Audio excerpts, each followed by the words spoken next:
پیارے بچوں، اب ہم اس نظم کے جو اہم الفاظ ہیں ان کو پڑھیں گے اور یاد کریں گے۔ پہلا لفظ ہے پیچ و خم، ٹیڑا میڑا موٹ۔ عجائب، عجیب کی جمع، حیران کرنے والا۔ گلکاریاں، پھول بنانا، پھول کاڑنا۔ تعجب خیز، حیران کرنے والا۔ گوہر بار، موتی برسانے والا۔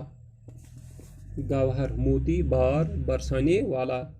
عدل پرور، انصاف کی پرورش کرنے والا۔ منصف، ستم گر، ستم ڈھانے والا، ظالم۔ مصور، تصویر بنانے والا، یعنی تصویر کھینچنے والے کو مصور کہتے ہیں۔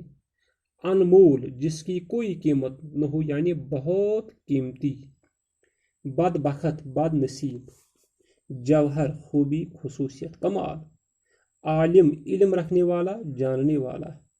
اہل جہاں، جہاں والے، دنیا والے۔ اہل قلم، ادیب، لکھنے والے۔ آن میں، فوراً۔ گل کھلانا، انوکھا کام کرنا، جوہر دکھانا، کمال دکھانا۔ تختہ الٹنا، حکومت سے ہٹانا، سلطنت بدلنا۔ اب اس کے کچھ سوالات ہیں۔ عالم قلم سے کیا کام لیتا ہے؟ پیارے بچوں، عالم قلم سے علم کی اشاعت کرتا ہے۔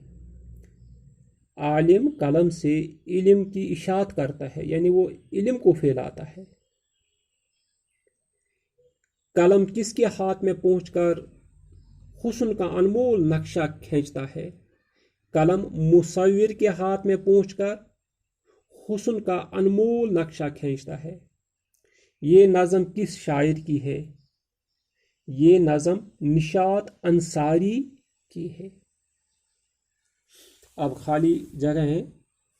عجائب اس کی سب گلکاریاں ہیں، یہاں مکاریاں ہیں لیکن اس کے لیے جو مناسب لفظ ہے گلکاریاں۔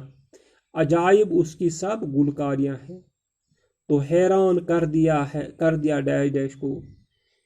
اہل جہاں کو، اہل تو حیران کر دیا اہل جہاں کو۔ کسی کی خالی جگہ یہاں واپس دلائی، بندگی زندگی، یہاں کسی کی زندگی واپس دلائی۔ کسی کی آن میں قسمت پلٹ دی، یہاں قسمت ہے، کسی کی آن میں قسمت پلٹ دی۔ ہزاروں اپنے ڈیش ڈیش ہے دکھاتا، ہزاروں اپنے جوہر ہے دکھاتا۔ تو اس نظم کو زبانی یاد کیجیے۔